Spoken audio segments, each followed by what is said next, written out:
Aloha. Welcome to TMDR, the Maui Daily Report for Tuesday, May 6, 2025. I'm Chivo Cheng Johnson. These are some of the stories that may interest you today. A federal judge in New York today blocked a Trump order to cut more than $1 billion in unspent COVID school aid from Hawaii and 14 other states.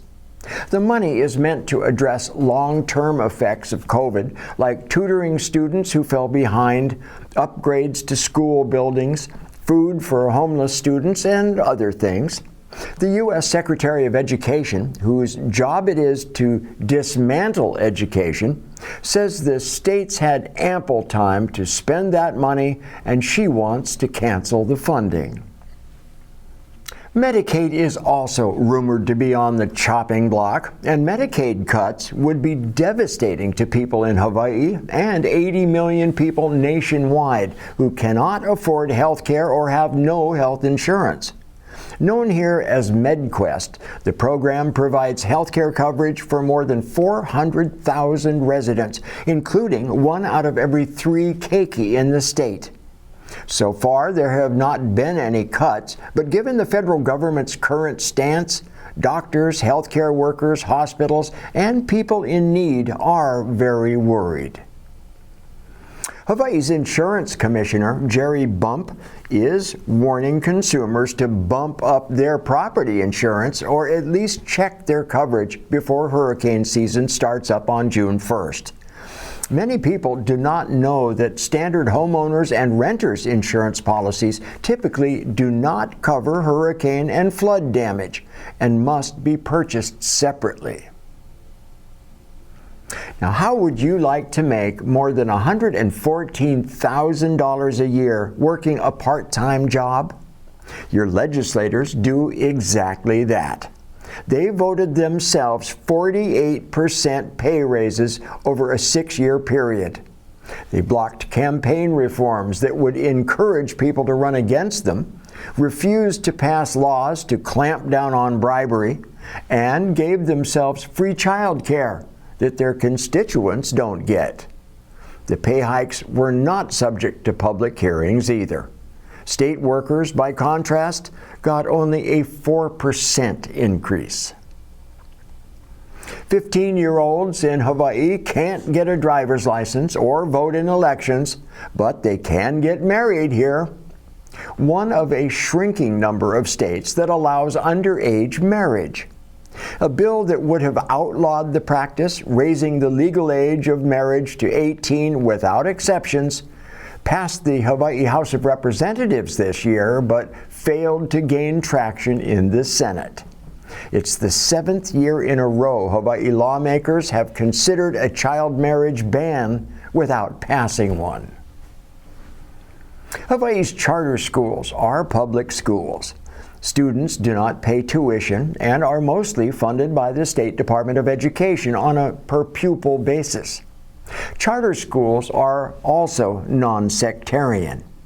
There is a case before the U.S. Supreme Court, however, that is trying to classify them as private schools to open the door to public funding of religious schools. One side says excluding religious schools from becoming charter schools violates the Constitution. The other side says that funding religious schools with public money goes against the doctrine of separation between church and state. While courts try to figure out the politics, Kihei charter school kids are inventing a rocket engine that could power a spacecraft to Mars and studying how sound pollution affects the call of a myna bird. Those are only 2 of the award-winning science projects winning accolades at the state and regional science fairs. 13-year-old Michael May built the rocket engine, and 12-year-old Zaveli Andrade is the bird expert. Both students have been invited to the National Thermo Fisher Middle School Science Competition in Washington, D.C. Good job. Axis deer continue their destructive rampage through Maui Nui forested watersheds, agricultural land, and population centers. So the DLNR, Division of Forestry and Wildlife, is inviting private landowners to join a landowner incentive program to kill deer and chop off their tails. The idea is to increase the number of axis deer removed from their properties on Maui, Molokai, and Lanai. Applicants awarded a contract will be eligible to receive up to $50 for each qualifying deer tail presented. The deer continue to grow in numbers at an alarming rate. Here is a segment with some of the startling details about our axis deer problem.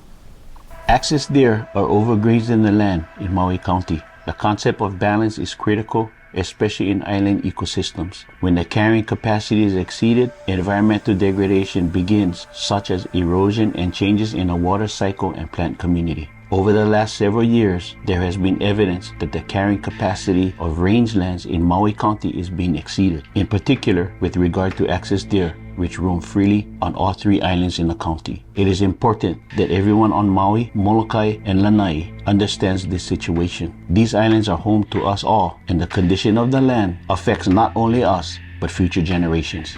Lands that are overgrazed can push damage to a tipping point of irreversible ecological damage. There is a limit to how many animals our lands can carry and still be healthy.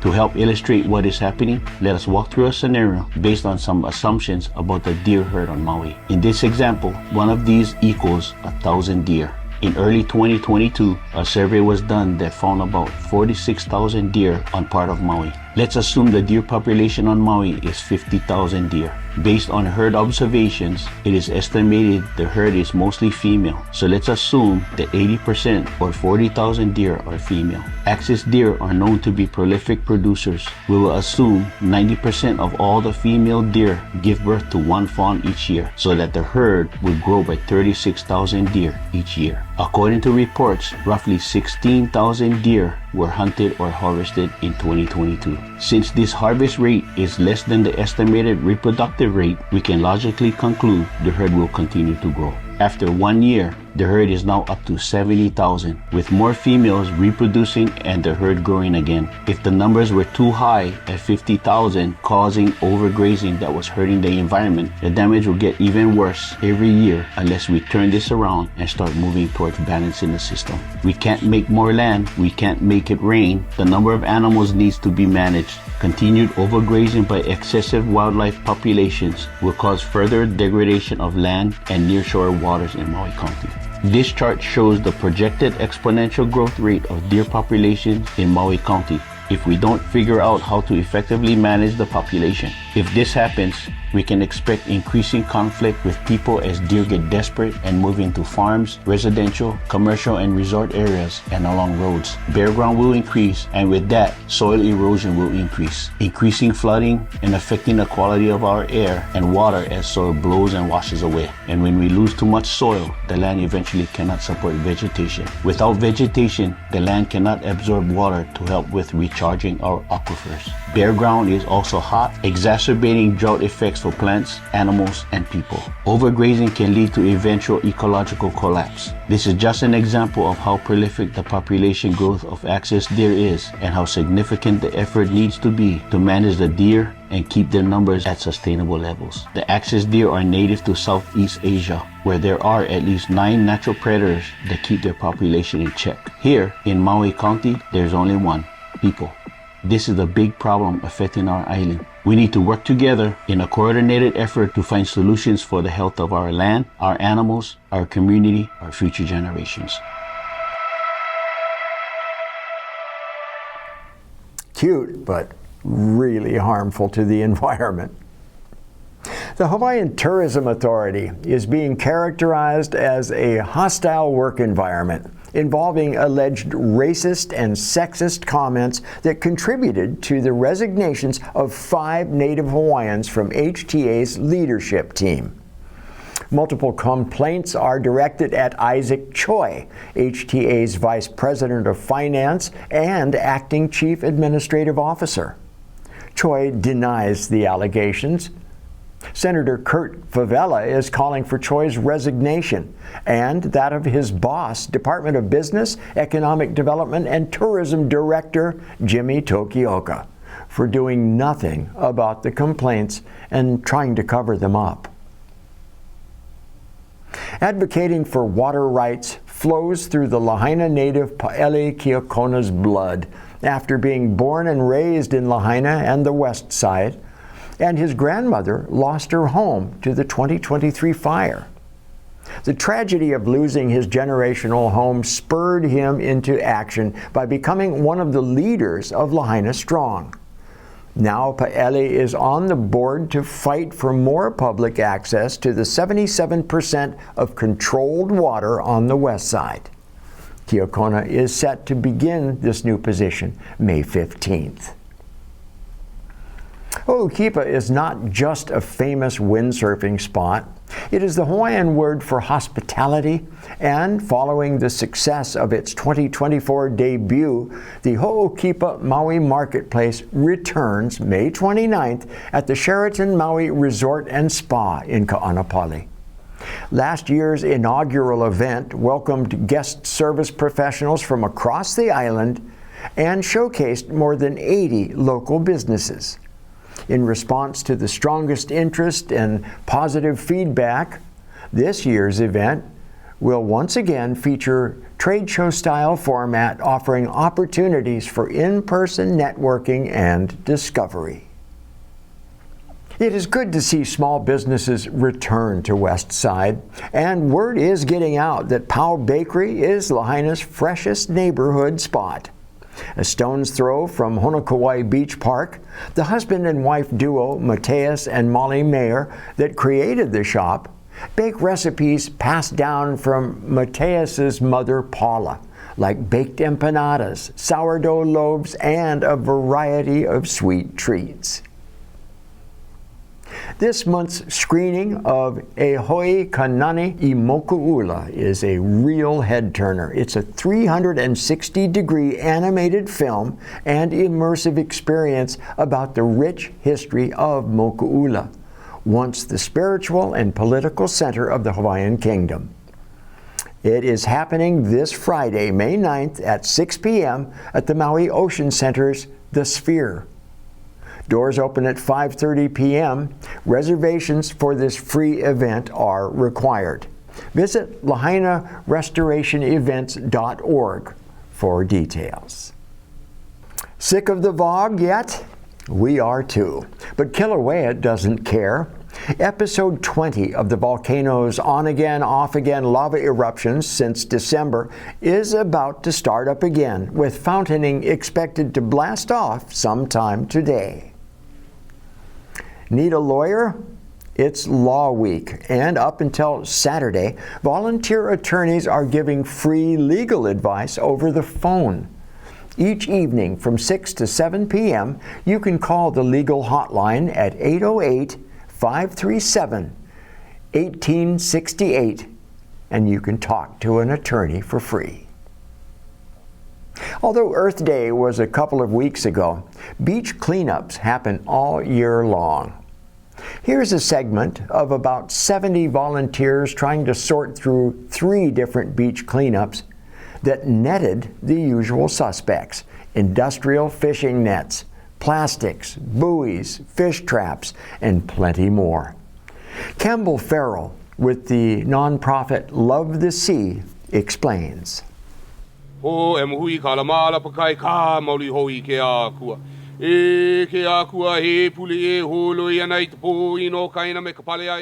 I'm Campbell Farrell with Love the Sea, and we're here for Earth Day 2025.